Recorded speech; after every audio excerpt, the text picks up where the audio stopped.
بسم اللہ الرحمن الرحیم۔ ناظرین کرام، یہ حدیث بہت ہی زیادہ اہم ہے۔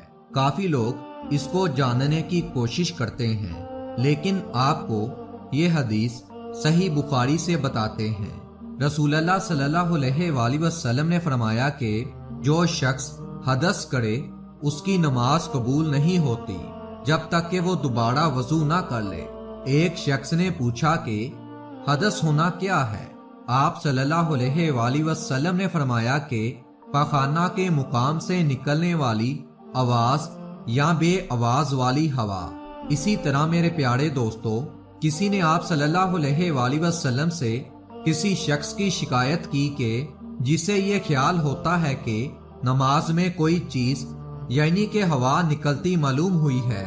آپ صلی اللہ علیہ وآلہ وسلم نے فرمایا کہ نماز سے نہ پھرے یا نہ مڑے جب تک آواز نہ سنے یا بو نہ پائے۔